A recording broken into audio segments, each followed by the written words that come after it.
the wheelie in depth.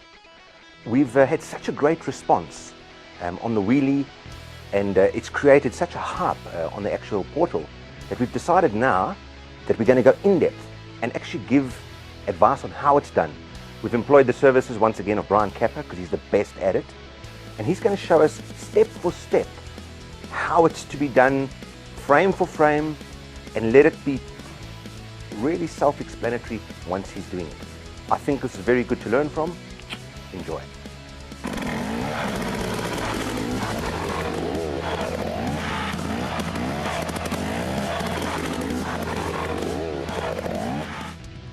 Brian, can you put it into words and in slow motion what the guys must do in wheeling, from the guy who starts from the beginning to the pro wheelie? If you can explain.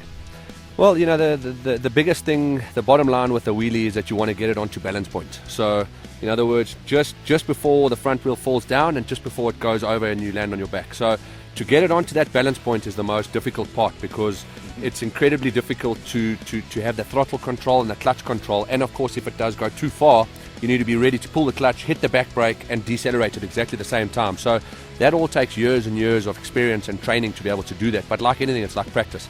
Right. So the best thing to do, the way I learned, and I often teach people this, is to find a little bit of a gradient, an uphill, and then instead of having to worry about clutch, brake, or clutch, accelerator, and back brake, leave the back brake out of it. You've already got so much, on the line with your clutch and your accelerator, that we're going to use our feet dangling on the ground to act as the back brake, just to get the feel of where the balance point needs to be. So what we're going to do is we're going to put it in first gear, we're going to find a bit of an uphill, and then we're going to let the clutch out, we're going to go past balance point, and the bike's actually going to flip out backwards. Once it flips out backwards, our feet are going to be on the ground to protect us from falling over backwards.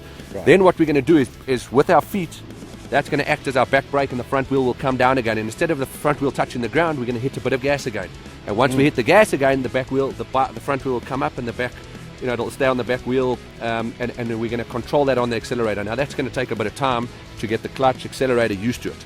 Once we've done that, obviously, once we're skilled more, we're going to now put one of our feet up onto the back brake on the right foot peg and act as a back brake now, but the left leg will still be there in case you miss the back brake.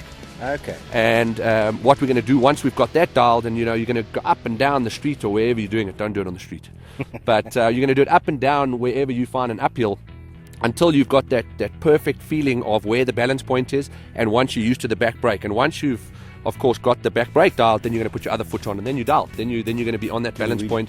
But the idea is not to run on the brake the whole time. The idea is to keep it on balance point using the clutch and the accelerator, and only if you have a problem you hit the back brake. Now, time frame. Everyone's thinking they're going to look at this and do it in 2 or 3 weeks. This actually takes years, doesn't it?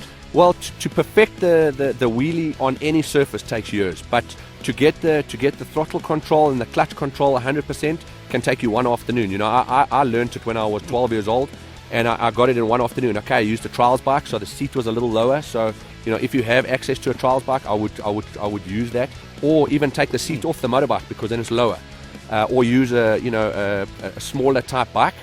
And you guys have got access to all of those kind of bikes, but a lower bike will definitely give you a lot more room for your feet to touch the ground. Yes. On these particular bikes, you're quite high off the ground, so it's a little bit difficult to touch the ground.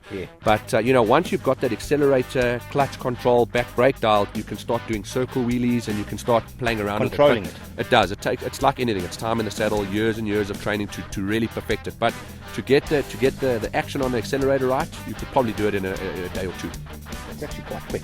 In honesty, how many times have you fallen doing it? Well, the way that I've explained it now, I never fell off once, because it's such a controlled way of doing it, and nothing really can go wrong unless you really get throttle happy and you whiskey throttle the bike and roots out. Yeah. That can happen, of course, but if you do it controlled in a controlled environment, and especially using a smaller type, maybe a 4-stroke bike, 230 type of thing, that type of bike that doesn't have a power band, you can't go wrong, So yes, you can loop it out when you start getting clever, and nobody wants to drag their feet down the road when they're showing their mates how to wheelie. Yeah. But once you get further down the line and you're starting off, with the wheelie with your feet on the pegs, you can maybe take a handful too much and loop the bike out. So that can happen, but touch wood, I've never looped it out and made a fool of myself.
Hey, I'm Brian Kappa. Stay tuned to Off-Road Fanatics, where in the next episode I'll be teaching you guys how to do a stoppie.